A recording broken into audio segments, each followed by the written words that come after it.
तो पाकिस्तान में अलगाववाद की आवाजें लगातार तेज होती जा रही हैं। इस बार यह आवाज आई है सिंध से, जहां अलग देश की मांग कर रहे सिंधियों ने अब भारत और पीएम मोदी से खुलकर मदद की गुहार लगाई है। पाकिस्तान से सिंधु देश की आजादी की मांग को लेकर सिंधियों ने एक विशाल रैली निकाली। इस रैली में पीएम मोदी की तस्वीर भी लगाई गई थी। प्रदर्शनकारियों ने पीएम मोदी की तस्वीर लगाकर सिंधु देश की स्वतंत्रता के लिए मदद मांगी है। तो पाकिस्तान के जिस तरह से टुकड़े टुकड़े होने की उम्मीदें नजर आ रही थी, उस तरह की तस्वीरें अब पाकिस्तान से साफ तौर से आ रही हैं और उम्मीदें भारत के प्रधानमंत्री नरेंद्र मोदी से भी लगाई गई हैं कि वो उन लोगों की मदद करें। नरेंद्र मोदी जिंदाबाद।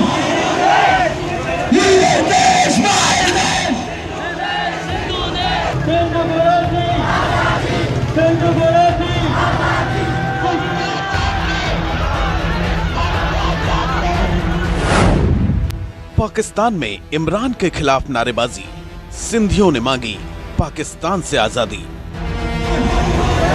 नरेंद्र मोदी जिंदाबाद।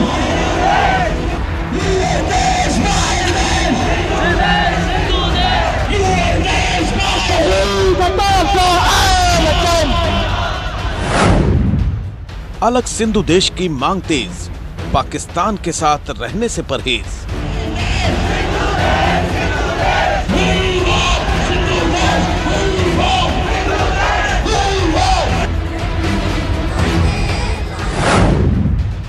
पाकिस्तान में फिर मोदी का डंका, इमरान खान को सांप सूंघा। नरेंद्र मोदी जिंदाबाद।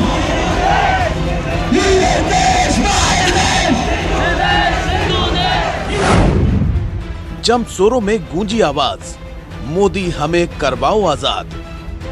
नरेंद्र मोदी जिंदाबाद।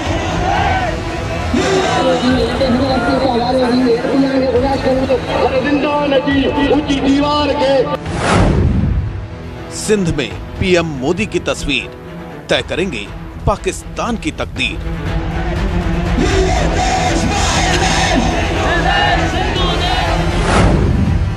पाकिस्तान के टुकड़े तय, इमरान खान को भारी भय।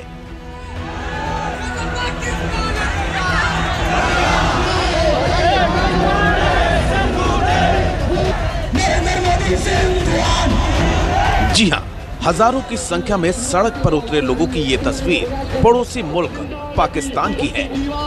उस पाकिस्तान की जहां आतंक की खेती होती है, उस पाकिस्तान की जहां आतंक की फैक्ट्री चलाई जाती है, जहां हिंदुस्तान में दहशत फैलाने के लिए आतंकियों को पाला पोसा जाता है। लेकिन अब उस पाकिस्तान में ही एक बार फिर विरोध की आवाज तेज हो गई है। विरोध पाकिस्तान से आजादी के लिए, विरोध आतंकिस्तान से अलग होने के लिए, विरोध इमरान राज से मुक्त सिंधु देश बनाने के लिए। और इस विरोध की चिंगारी एक बार फिर सिंध में भड़की है।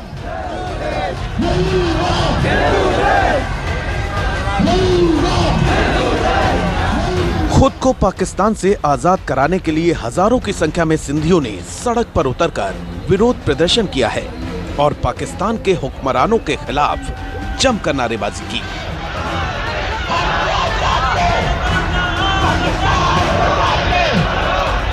सबसे दिलचस्प बात ये कि सिंधियों के इस विरोध प्रदर्शन में प्रधानमंत्री मोदी की तस्वीर भी लगाई गई थी। दुनिया के कई ताकतवर नेताओं के साथ सिंधियों ने पीएम मोदी की तस्वीर लगाकर सिंधु देश को आजाद कराने की मांग की है। तस्वीरों में आप देख सकते हैं कि प्रदर्शनकारियों ने किस तरह तख्तियों पर पीएम मोदी की तस्वीर लगा रखी है। सिंधियों ने तख्तियों पर पीएम मोदी की तस्वीर के नीचे लिखा है, Sindh wants freedom from Pakistan, यानी सिंध पाकिस्तान से आजादी चाहता है। सिंधियों ने पीएम मोदी के साथ ही अमेरिका के नवनिर्वाचित राष्ट्रपति जो बाइडेन, रूस के राष्ट्रपति व्लादिमीर पुतिन, जर्मनी की चांसलर एंजेला मार्केल, बांग्लादेश की प्रधानमंत्री शेख हसीना जैसे तमाम हस्तियों की तस्वीर लगा रखी थी। रविवार को सिंध के सान कस्बे में हजारों की संख्या में लोगों ने प्रदर्शन किया। प्रदर्शनकारियों ने अपील की कि विश्व के नेता सिंध को अलग देश बनाने में मदद करें।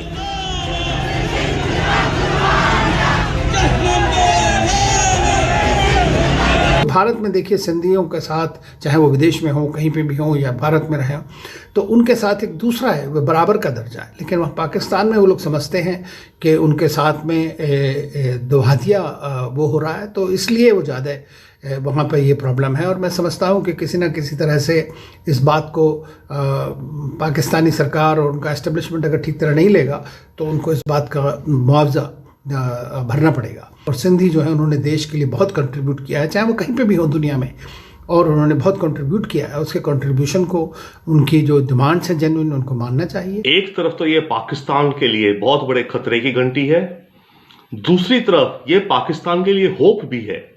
खतरे की घंटी तो ये है कि पाकिस्तान की अवाम डेमोक्रेसी मांगती है, महंगाई से रिड करना मांगती है, अच्छा इंफ्रास्ट्रक्चर, एजुकेशन, हेल्थ इत्यादि गुड गवर्नेंस मांगती है। और पाकिस्तान की अवाम अपने पड़ोसी देश भारत की अच्छी गवर्नेंस देख करके अपने अंदर भी ये डिमांड कर रही है। अगर इस बात को वो इग्नोर करते हैं, पाकिस्तान की अवाम की जो होप्स हैं और डिमांड्स हैं, तो इसी रास्ते पाकिस्तान गिरता चला जाएगा और अंदरूनी सिविल वॉर के रास्ते पे जा रहा है पाकिस्तान। दरअसल आधुनिक सिंधी राष्ट्रवाद के जनक कहे जाने वाले जीएम सैयद की रविवार को 117वीं जयंती थी। जीएम सैयद की जयंती के मौके पर सिंध प्रांत के जमसोरो इलाके में अलग सिंधु देश बनाने की मांग को लेकर बड़ा प्रदर्शन किया गया, जिसमें पाकिस्तान सरकार के खिलाफ जमकर नारेबाजी भी की गई। सिंधु देश की आजादी के समर्थन में ये रैली जीएम सैयद के गृहनगर सान इलाके में निकाली गई थी। प्रदर्शनकारियों का दावा है कि सिंध प्रांत सिंधु घाटी सभ्यता और वैदिक धर्म का घर है और इस पर अंग्रेजों ने अवैध तरीके से कब्जा जमा लिया, जिसे 1947 में पाकिस्तान के इस्लामी हाथों को सौंप दिया गया। जय सिंध मुत्तहिदा महज के चेयरमैन शफी मोहम्मद बरफत के मुताबिक हमारे इतिहास और संस्कृति पर क्रूर तरीके से हमला किया गया और इस पर कब्जा किया गया। आजाद सिंध ने एक अलग इतिहास और संस्कृति को बनाए रखा है, जहां सभी तरीके की संस्कृति, भाषा और विचार को स्वीकार किया जाता है। यहाँ के लोगों ने न सिर्फ इन चीजों को स्वीकार किया है, बल्कि उन्होंने मानव सभ्यता का एक बेहतर संदेश भी दिया है। बता दें कि सिंध में कई राष्ट्रवादी पार्टियां हैं जो स्वतंत्र सिंध राष्ट्र की वकालत करते रहे हैं। सिंध के लोग अलग अलग अंतर्राष्ट्रीय प्लेटफॉर्मों पर इस मुद्दे को उठाते रहे हैं। बताया जा रहा है कि 1967 में जीएम सैयद और पीर अली मोहम्मद रश्दी के नेतृत्व में इस आंदोलन की शुरुआत हुई थी। इसके बाद पाकिस्तान के हुक्मरानों ने सेना की मदद से सिंधी नेशनलिस्ट नेताओं, कार्यकर्ताओं और छात्रों को गायब करवाना शुरू कर दिया। कई बार इन लोगों की हत्या भी कर दी गई और इन्हें यातनाएं दी गई और इसका सिलसिला अब भी जारी है। ऐसे में सिंध वासियों का धैर्य अब जवाब देने लगा है, जिसका नतीजा है इतने बड़े पैमाने पर इमरान खान और पाकिस्तानी सेना के खिलाफ इन प्रदर्शनों से साफ है कि सिंध के लोग किसी भी हाल में पाकिस्तान के साथ नहीं रहना चाहते हैं। ऐसे में आज नहीं तो कल पाकिस्तान के टुकड़े होना तय माना जा रहा है। Bureau report, news 24। तो पाकिस्तान के सिंध प्रांत में आवाज आजादी की काफी बुलंद होती जा रही है और उम्मीदें दुनिया भर के नेताओं से हैं, जिनमें से भारत के प्रधानमंत्री नरेंद्र मोदी भी है। यही वजह है कि मोदी के नाम की गूंज अब पाकिस्तान में भी सुनाई दे रही है। इस मुद्दे पर चर्चा करने के लिए हमारे साथ दो मेहमान बने हुए हैं। अशोक सज्जनार भारत की तरफ से प्रतिनिधित्व करेंगे, पूर्व राजनयिक हैं, और साथ में पाकिस्तान से, इस्लामाबाद से हमारे साथ जर्नलिस्ट गुलाम अब्बास बने हुए हैं। और सबसे पहले गुलाम अब्बास जी, मैं आपका रुख करूंगा। ये तस्वीरें नरेंद्र मोदी की गूंज पाकिस्तान में, आजादी के नारे, क्या पाकिस्तान के और टुकड़े होने वाले हैं? तस्वीरें तो यही बता रही हैं।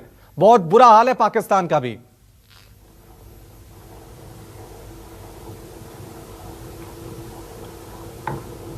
पार्लियामेंट में मोदी के नाम पर कहते हैं कि इमरान खान ने ये कहते हैं कि 70 साल में 73 साल में मोदी जैसी गवर्नमेंट नहीं आई थी, पूरी वीडियो नहीं दिखाते।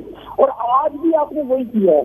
ये मैं आपको ना आपके कोऑर्डिनेटर को एक पूरी डिटेल वीडियो का लिंक भेज रहा हूँ, और आपको काम कीजिए, ANI जहाँ पे लिखा हुआ आएगा उसके लिए आप के लिए अपनी ऑर्गेनाइजेशन में मेरा ख्याल है कि एक बना ले, एक ऐसा सेल जो कि उसकी खबरों को फैक्ट चेक किया करे।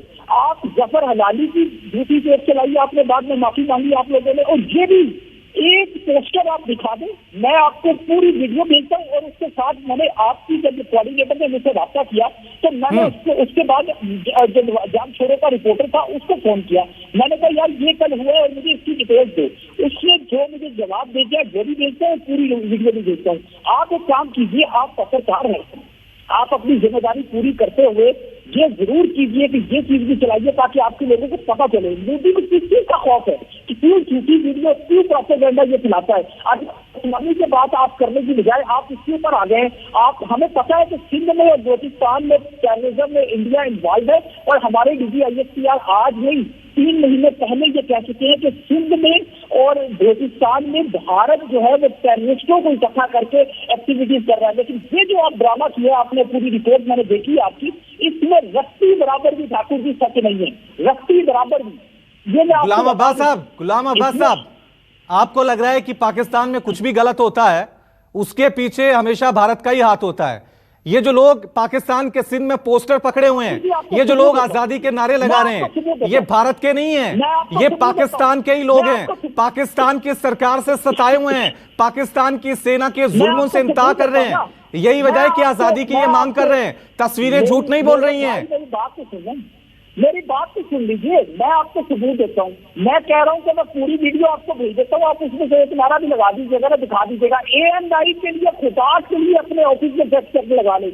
ये झूठी एजेंसी है, ये सिर्फ मोदी के प्रोपेगेंडा के लिए बनी हुई है। आप News 24 एक क्रेडिबल लगा रहा है, और मैंने हमेशा ये जब भी आपकी डिबेट में आया हूँ मैंने ये कहा है कि आप चीज से चलाते नहीं, आप फैक्ट रखते हैं। लेकिन आज मुझे अफसोस इस बात से हुआ कि ये खबर झूठी है मेरे भाई, जितनी देता हूँ कि खबर झूठी, तस्वीरें झूठी थोड़ी हो सकती हैं। गुलाम अब्बास साहब, खबर झूठी अगर कह सकते हैं कि ये सिर्फ वर्बली खबर होती, तस्वीरें कहां झूठी हो सकती हैं?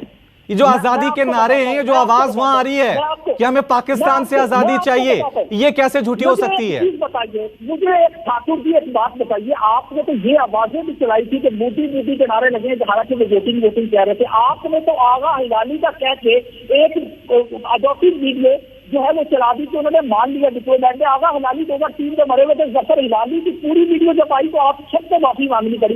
वो भी वीडियो थी ना, वो भी विजुअल थे ना। तो मेरे भाई मैं सिर्फ आपको और कुछ नहीं कह रहा, आप एक जर्नलिस्ट हैं, मैं आपको सिंपल, आप एक जर्नलिस्ट। चलिए आप नहीं मानेंगे, आप नहीं मानेंगे, लेकिन तस्वीरें झूठ नहीं बोलती हैं। और ये खबरें सिर्फ भारत में नहीं चल रही है, दुनिया भर के जितने भी बड़े न्यूज़पेपर्स हैं, मैगजीन हैं, न्यूज चैनल्स हैं, हर जगह ये तस्वीरें चल रही हैं जो पाकिस्तान के लिए शर्मनाक है। यही वजह है कि पाकिस्तानी इसको कबूल नहीं कर रहे हैं। अब मैं सीधा रुख करूंगा अशोक सज्जनार साहब का। अशोक साहब, पाकिस्तान के लोग ये मानेंगे नहीं, जाहिर सी बात है, पाकिस्तान के अंदर पाकिस्तान के खिलाफ आवाज उठेगी, लेकिन तस्वीरें साफ तौर से बता रही हैं कि पाकिस्तान टुकड़े टुकड़े होने की तरफ बढ़ रहा है, सिविल वॉर की तरफ बढ़ रहा है। जी आप बिल्कुल ठीक कह रहे हैं। देखिए पाकिस्तान तो डिनायल में है, इनको ये सोचना चाहिए 50 साल पहले क्या हुआ था, तब भी वो डिनायल में थे। जब बांग्लादेश में ये सब उनके विरुद्ध इतने सारे प्रोटेस्ट हुए, इतने सारे डेमोन्स्ट्रेशन हुए, तब भी वो डिनायल में थे। अभी बालाकोट में क्या हुआ, वहां पर जो सर्जिकल स्ट्राइक की, वहां पर जो एयर स्ट्राइक की, उसमें सब में वो अपना डिनायल में थे। तो देखिए आपने बिल्कुल ठीक कहा है, वो मानेंगे नहीं। देखिए सिंध में तो हो रहा है, और जो प्रधानमंत्री मोदी के वहां पर नारे लगाए जा रहे हैं, जो और भी हमने देखा है, चाहे जो बाइडेन हो, चाहे राष्ट्रपति पुतिन हो, पूरी दुनिया के जो सब महत्वपूर्ण अहम लीडर्स हैं, उनको कहा जा रहा है जो आकर पाकिस्तान को जो जुल्म हो रहा है सिंध के वहां पर लोगों पर। देखिए एक चीज और समझनी होगी हमें, जो वहां पर पाकिस्तान में अल्पसंख्यकों की दशा बहुत खराब है।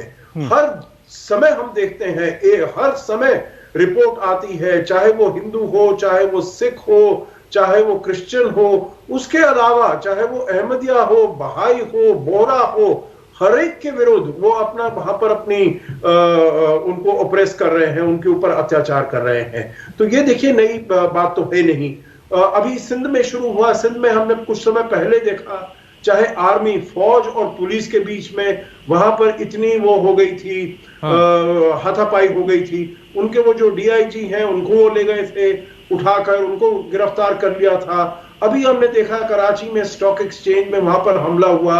ये जो आपके जनाब हैं आपके पैनल में आए हुए हैं, गुलाम अब्बासी, भारत की तरफ से होता है, कोई एविडेंस, कोई सबूत एक रत्ती भर का वो नहीं दे पाए हैं, कुछ भी नहीं कर पाए हैं। और न केवल सिंध में हो रहा है, देखिए वो बलूचिस्तान में भी हो रहा है। बलूचिस्तान में करीमा बलोच को उन्होंने मरवा दिया टोरंटो में। सिराज हुसैन में इनके जो स्पाई एजेंसी है, उन्होंने उपसाला में वो जो बलूचिस्तान पोस्ट के एडिटर थे। तो जहां देखिए गिलगित बल्तिस्तान में वहां पर कितने वहां पर प्रोटेस्ट हो रहे हैं, डेमोन्स्ट्रेशन हो रहे हैं पाकिस्तान के विरुद्ध, चीन के विरुद्ध, जो वो चाइना पाकिस्तान इकोनॉमिक कॉरिडोर, परंतु वो मानने के लिए तैयार नहीं है और उनको मनवाना भी ठीक है सज्जनर साहब, जवाब ले लेता हूं। गुलाम अब्बास साहब, अगर आपने हिस्ट्री पढ़ी होगी तो सिंधु घाटी सभ्यता का जिक्र सबसे पहले आता है। उसने दुनिया को समृद्ध सभ्यता, समृद्ध संस्कृति, वहां इतना विकास हो गया था हजारों साल पहले, जहां अभी भी किसी देश में नहीं इतना हुआ था। लेकिन आज सिंध के लोग मूलभूत सुविधाओं को तरस रहे हैं। बेसिक इंफ्रास्ट्रक्चर नहीं है वहां पर, सेना वहां पे जुल्म ढा रही है। वो संस्कृति जब दुनिया को एक संदेश देती थी कि मानव सभ्यता किस तरह से आगे बढ़नी चाहिए, यही वजह है कि वहां के लोग इतने ज्यादा जुल्म से इंतहा हो गए हैं कि वो आजादी की मांग कर रहे हैं। आज क्या हाल कर दिया आपने उनका। अच्छा, अब मैं आपको एक बात बताता हूँ ठाकुर, आपने ये जो सवाल रखा है ना, सिंध में आर्मी की डिप्लॉयमेंट नहीं है। आप अपनी हिस्ट्री, अपनी सारी चीजें चेक कर लीजिए। अब मैं आपको आता हूँ, ये जो साहब बोल रहे थे ना कि सिंध में करीमा बलोच बलूचिस्तान में भी कनाडा में मरी थी, कनाडा की पुलिस ने क्या कहा था, कुछ शर्म करें वो भी बताएं। और आगे मैं आपको थोड़े से प्रश्न देता हूँ। आपने कहा था कि ये झूठ बोलते हैं और ये मुजफ्फर अलाली की वीडियो के बाद आपने माफी मांगी थी, मान लीजिए मांगी थी, मोदी के नारे लगे थे नेशनल असेंबली में। ये आपका असल चेहरा है कि आपने कहा कि पुलवामा और बालाकोट में क्या हुआ। पुलवामा में ये हुआ साहब कि दिस अटैक भी है बॉर्न लाइक क्रेजी, ये हुआ। ठीक है, आप नहीं मानेंगे, आप मुद्दे से भटकाने की कोशिश लगातार करेंगे, लेकिन पाकिस्तान की हकीकत ये तस्वीरें बता रही हैं। वहां के लोग साफ तौर से कह रहे हैं कि उन्हें मूलभूत सुविधाएं नहीं मिल रही हैं। पाकिस्तान से उन्हें आजादी चाहिए और उम्मीदें भारत की तरफ है। यही वजह है कि भारत के प्रधानमंत्री नरेंद्र मोदी की वहां पर नारे गूंज रहे हैं। उनके जो नाम जो है वो उनसे उम्मीद की जा रही है कि वो उनकी मदद करे। बहुत बहुत शुक्रिया आप दोनों का हमारे साथ इस चर्चा में शामिल होने के लिए। नमस्कार, मैं हूं मानक गुप्ता।